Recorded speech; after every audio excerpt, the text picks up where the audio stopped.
안녕하십니까, 왕인종입니다. 오늘은 그 유럽 중앙은행 총재로 새로 이제 임명되기로 내정되어 있는 크리스틴 라가르드에 대해서 좀 알아보겠습니다.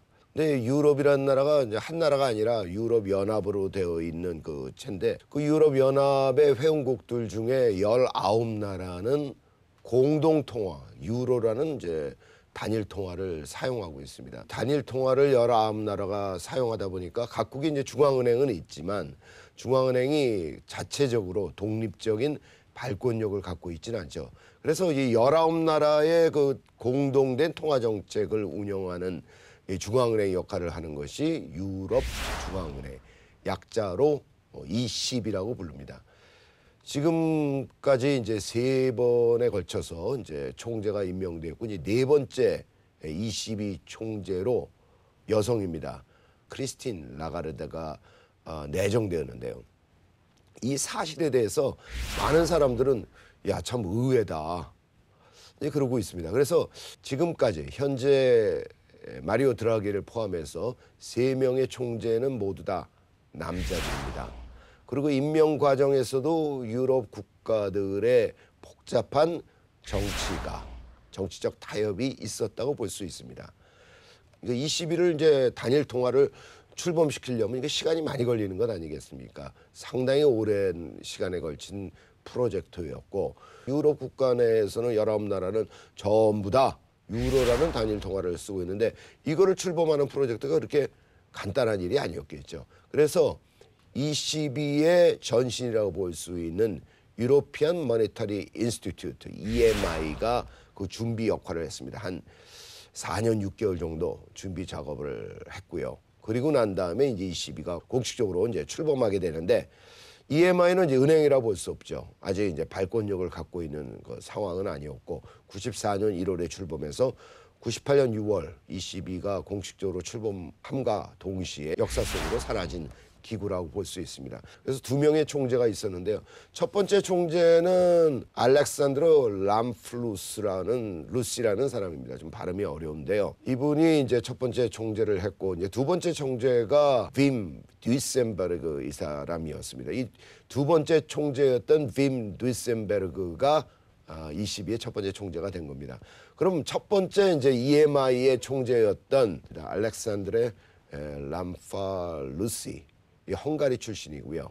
근데 이제 벨기에로 넘어와서 이제 경제학을 공부했고 경제학 박사를 가졌는데, 국제 금융의 최고의 전문가가 바로 알렉산드르 람파루시입니다. 이분이 이제 첫 번째 총재를 맡았고, 두 번째 EMI의 그 총재를 했던 이제 빔 듀이센베르그는 네덜란드 재무장관을 했습니다. 70년대.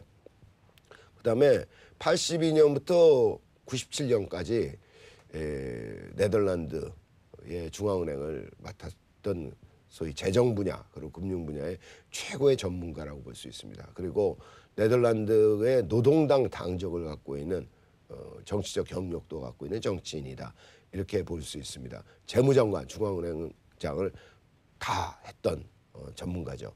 이 네덜란드 중앙은행은 역사적으로는 굉장히 중요하죠. 영란은행, 영국의 중앙은행 이전에 바로 네덜란드 중앙은행이 전 세계에서 처음으로 중앙은행을 만든 나라가 바로 네덜란드입니다. 그 네덜란드의 금융의 발전이 엄청났던 거죠. 그리고 네덜란드와 영국이 한때 이제 통합되어 있던 적이 있는데요. 그때 네덜란드의 그 경험, 네덜란드의 중앙은행의 경험을 가지고 대영 제국의 금융 시스템을 움직이기 위한 그 영국은행이 이제 만들어지게 된 거죠. 그래서 이제 네덜란드의 중앙은행을 이제 무려 15년 동안 했다라는 그 경력은 대단한 거라고 볼 수 있고요. 물론 경제학 박사학위를 갖고 있고 IMF에서도 일했던 경험이 있는 사람입니다. 이 사람은 참 재미난데요. 네덜란드 중앙은행장을 역임하고 있던 그런 시절에 별명이 있었습니다. 아주 재미난 별명입니다. 미스터 15 minutes입니다. 15 minutes가 뭡니까? 15분입니다. 15분. 15분 C예요. 15분 C. 이런 별명을 갖고 있는데, 왜 이런 별명을 갖게 됐냐? 네덜란드의 금리 정책은 독일 분데스뱅크가 딱 금리를 결정하면 15분 뒤에 똑같이 하는 겁니다. 그럼 무슨 일이 벌어지겠어요? 독일이 금리를 올리면 네덜란드도 15분 후에 금리를 올리고, 독일이 금리를 내리면 15분 후에 네덜란드도 금리를.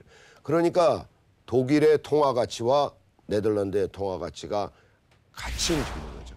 그래서 네덜란드의 그 경제를 통화 정책의 측면에서는 사실 독일에 의존적이긴 하지만 굉장히 안정적으로 가져가는 역할을 함으로써 네덜란드 경제의 안정화에 크게 기여했다 이렇게 평가를 받고 있던 것이고 그 결과 결국 명성으로 따져본다면 결코 뒤지지 않는 사람입니다. 그래서 당연히 ECB의 유럽 중앙은행의 초대 총재로 되는데 결격 사유가 없었던 사람이다 이렇게 볼 수가 있을 것 같습니다. 그렇지만 프랑스는 이제 불만이 있죠. 야, 그 8년 동안 다 하는 건 곤란하다. 그래서 한 4년 정도 하고 이제 장 클로드 트리셰라는 또 출중한 사람을 이제 밀게 됩니다. 근데 이 프랑스에서 이제 이 사람이 이제 유럽의 중앙은행이 되려면 여러 가지로 이제 깨끗해야죠. 스캔들이 없어야 되는데 프랑스 중앙은행의 재직 당시에 이 장 클로드 트리셰 같은 경우에 여러 가지 스캔들이 좀 있었습니다. 그래서 이제 이러한 법정에서 이런 스캔들이 이제 완전히 해소되는 것이 2003년도 6월이 되겠습니다. 그래서 이제 비로소 그 시점에서 ECB 총재의 자격을 획득하게 된 것이죠.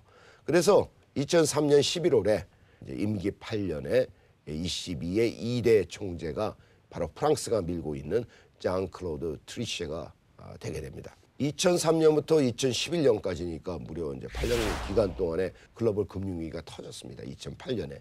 그래서 그의 역할은 뭐겠습니까? 유럽에서 또는 전 세계적으로 금융 시스템의 안정화를 가져가기 위한 그 노력을 하는데 상당히 역할을 했습니다. 특히 이제 물가 안정, 글로벌 금융 위기 상황에서도 물가 안정을 굉장히 노력을 했고 물가 안정을 많이 이렇게 집착을 하다 보니까 프랑스의 이제 사르코지 대통령이 뭐 이 사람은 굉장히 서포트하는 역할이긴 하지만은 물가를 해치는 형태의 여러 가지 정책을 하는 것은 안 된다.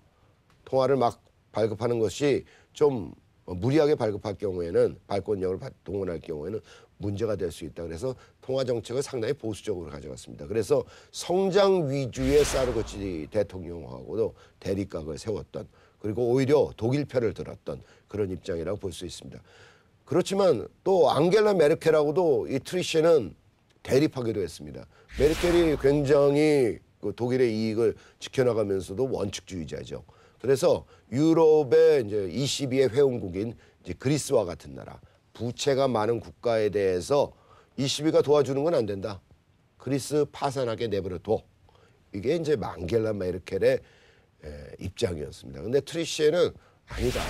그래도 유럽 회원국인데 그리스가 국가 부채로 도산이 되고 그다음에 그 이외에 아일랜드라든지 스페인이라든지 포르투갈이라든지 이런 나라들이 비록 국가 부채가 많지만은 ECB가 도와줄 필요가 있다. 그래서 그런 측면에서는 국제 경제 그다음에 유럽의 경제 금융 시스템을 안정화시키기 위해서 트리셰의 역할이 상당히 중요했다. 이렇게 볼 수 있습니다. 그래서 이제 2011년 10월 은퇴 시점에서 그리스 부채 문제에 대해서 어떻게 됩니까? 예를 들면 50%의 부채 탕감을 하고 ECB가 적극적으로 지지하는 그런 컨센서스를 만드는데도 상당한 역할을 했다. 이렇게 볼 수 있습니다. 트리셰 이후에는 우리 재미난 사람이 나타납니다. 바로 슈퍼 마리오라는 별명, 애칭을 갖고 있습니다. 이름이 이제 마리오 드라기죠. 그래서 슈퍼 마리오라는 이름이 붙었는데 이 사람은 경력이 상당히 이제 이 사람도 화려합니다. 세 번째의 ECB의 총재가 되는데 MIT에서 경제학 박사를 받았습니다. 프랭코 모딜리안이 노벨상을 받은 굉장히 훌륭한 학자죠. 또 로버트 솔로 경제 성장 분야에 있어서 획기적인 업적을 남겼던 학자인데 재무부 시절부터 해서 이제 근무할 때 굉장히 그 미국에서 공부했던 그런 영향력이 있는지 그 영향을 받아서 그런지 몰라도 상당히 원칙주의자고 경제에 있어서 좀 이태리가 좀 느슨하게 합니다. 제도적으로도 그렇고 경제 개혁이라든지 이런 것들을 좀 잘 안 하려고 합니다. 그런데 마리오 드라기는 재무부 시절부터 아주 이탈리아의 제도 개선을 하기 위해서 노력을 했던 그래서 매우 용기가 있는 그런 인물로 평가를 받았고 이때 했던 업적 때문에 바로 슈퍼 마리오라는 그런 애칭 별명을 얻게 됐고 경제 관료로서 대단한 평판을 받았던 사람입니다. 바로 이제 한 가지 흠이라면 민간 섹터에서 일하는데 이제 골드만삭스에서 일했다는 거죠. 미국의 재무장관, 그다음에 미국의 중앙은행장, 이 골드만삭스하고 상당히 밀접한 연관이 있고 특히 재무부 장관이 이제 그런데 그런 측면에서 야 유럽도 지금 골드만삭스한테 놀아나는 것이 아니냐, 골드만삭스의 장악력에 결국은 이제 휘둘리는 것이 아니냐 이런 그 비난을 좀 받을 수가 있었고 특히 골드만삭스 시절에 여러 가지 거래가 있었는데 특히 그리스하고도 거래가 있었습니다.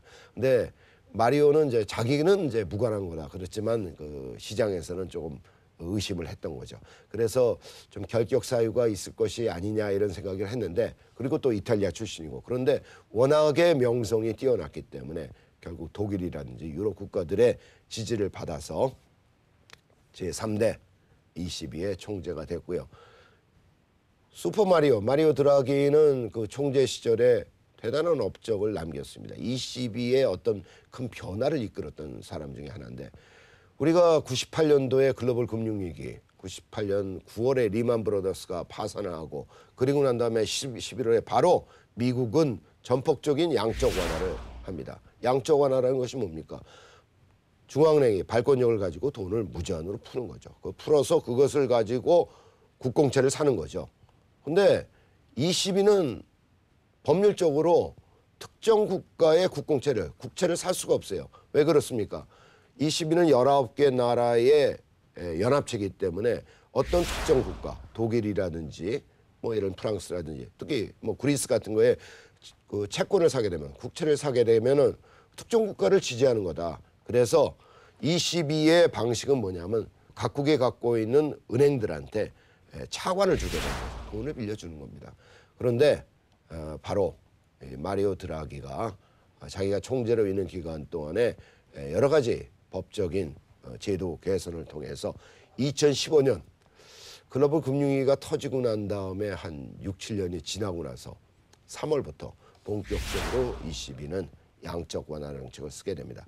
물론 원칙이 있죠. 비례적으로 채권을 사게 됩니다. 그래서 ECB가 돈을 찍어내게 되면 그것으로 독일 채권도 사고 프랑스 채권도 사고 이태리 채권도 사고 그래서 2015년 3월부터 이제 2018년 작년 말 12월에 이제 종료가 되는데 무려 2조 6천억 유로 규모의 양적 완화를 시행했던 가장 대표적이고 금년 이제 10월 말에 이제 마리오 드라기는 이제 물러나게 됩니다.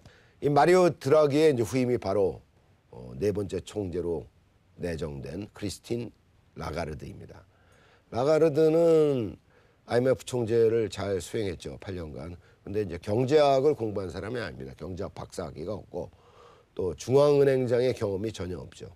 그래서 그런 점에서 의외다 이렇게 얘기하고 있습니다. 그렇지만 프랑스 상무장관을 했고요. 2005년부터 7년까지. 그다음에 재무장관은 2007년부터 2011년까지 재무장관을 했습니다. 그 이후에 8년간 IMF 총재를 역임한 국제금융통이다. 원래 법을 공부했습니다. 법학을 공부했고 법학을 공부한 이후에 이제 시카고에 본사를 두고 있는 국제적인 로펌이죠. 법률 회사인 베이커 앤 맥킨지에서 일을 했습니다. 그래서 미국에서 일한 경험이 있고 영어도 굉장히 유창하고요. 근데 이제 의외로 받아들이고 있는 것은 우리가 국제금융 시스템, 국제금융의 세계를 좀 들여다봐야 되는데 이게 남성 중심의 세계입니다. 우리가 남성의 중심에 이제 대학교에 여러 가지 보면 이제 동아리가 있는데 미국에서 이제 이런 동아리 이름들을 가리켜서 이제 프래터니티라고 합니다. 남자들끼리 어떤 결사체 동맹인데 이게 국제금융 특히 유럽의 금융 시스템은 이 남성 위주의 시스템인데 이것이 드디어 변화가 생긴다는 거죠. 드디어 여자가 ECB의 총재가 되었다. 그래서 라가르드가 IMF에 있으면서 어떤 역할을 했습니까? 가장 중요한 역할. 요즘 최근에 있었던 오사카의 그 G20 정상회담에서도 여성 고용의 증진 이 문제를 굉장히 중요시했죠. 바로 IMF에서 여성 고용의 증진과 포용적 성장이라는 업적 그것을 주창했던 대표적인 인물이 바로 라가르드였는데 라가르드는 이런 그 남성 중심의 금융 세계에서 어떻게 리더십을 발휘할 것이냐 이게 굉장히 중요한 일이고 시험대에 올라섰다 이렇게 볼 수 있습니다. 미 연준의 제이 포웰 의장도 마찬가지로 경제학 박사가 없어요. 근데 제이 포웰은 라가르드와 달리 미 연준의 의장이 될 수 있었던 거는 미 연준에서 6년 동안 일을 했습니다. 그 경력이 있죠. 그래서 트럼프 대통령이 이제 미 연준 의장으로 임명을 했던 것이고, 트리셰도 이제 ECB 총재, 두 번째 총재를 했지만은 프랑스 중앙은행 총재 경험이 있기 때문에 경제학 박사가 없음에도 불구하고 ECB 총재가 될 수 있었습니다. ECB는 지금 현재 제로 금리 시대에 비전통적 방식의 통화 정책을 앞으로도 어떻게 이끌어 나갈 것인가, 굉장히 중요하다고 볼 수 있습니다. 국제금융 세계는 굉장히 복잡하게 변하고 있습니다.